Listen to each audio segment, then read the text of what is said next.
Nabi Hud alaihissalam. Nabi Hud adalah keturunan Sam bin Nuh. Beliau diutus kepada kaumnya, yaitu kaum Ad, yang tinggal di daerah Ahqaf. Kaum Ad mempunyai bentuk tubuh yang besar dan kuat. Mereka juga pandai membuat bangunan-bangunan yang indah dan benteng-benteng yang kokoh. Mereka juga memiliki kebun dan ladang-ladang pertanian yang luas dan subur, sehingga hasilnya melimpah ruah. Namun sayang, kaum Ad sangat durhaka kepada Allah dengan cara menyembah berhala. Wahai kaumku, marilah kita beriman kepada Allah, sebab hanya Dia yang memberikan rezeki dan memakmurkan kehidupan kita.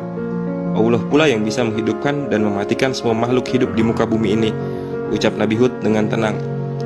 Wahai Hud, saudara kami, kenapa engkau melarang kami menyembah berhala-berhala itu?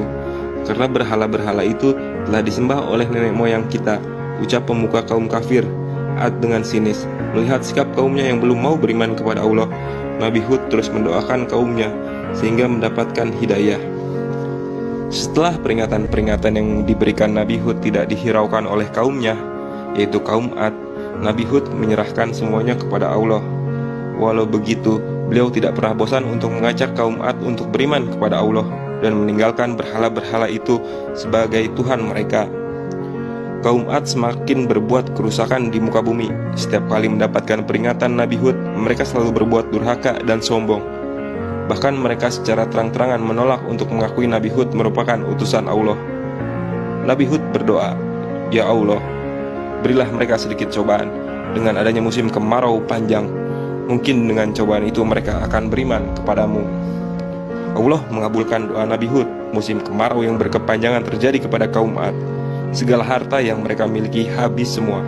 Kaum Ad mengira musibah yang menimpa mereka terjadi karena berhala-berhala.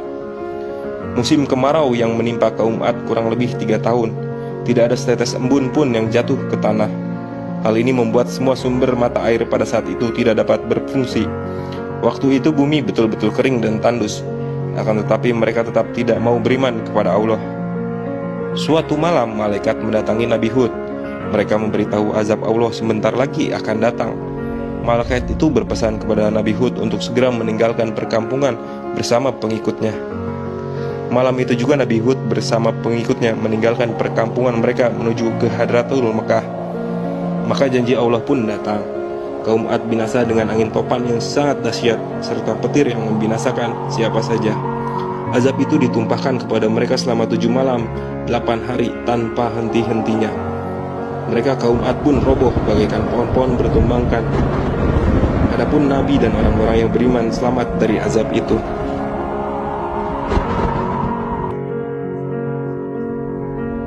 Nabi Soleh alaihissalam.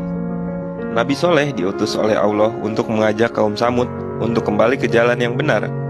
Kaum Samud menempati daerah yang dulunya pernah ditempati kaum Ad. Begitu pula lahan pertaniannya, hasilnya selalu melimpah ruah. Kaum Samud mempunyai keahlian dalam bidang bangunan. Mereka juga sanggup mengukir gunung-gunung untuk dijadikan pemandangan yang indah. Dan mereka juga lebih suka tinggal di tebing-tebing gunung. Ku beri 1 permintaan. 1 aja. 3 bisa? Gampang. Caranya gimana? Sakti. Kok bisa sakti? Dari sononya. Dari sono mana? Dari nenek moyang. Moyangmu siapa? Kok nggak ikut? di- Hadapin bebenya. Mulut apa knalpot bocor sih? Neng neng neng neng neng neng neng neng neng. Siapa bocor? Mampet knalpotnya mampet. Yang penting happy.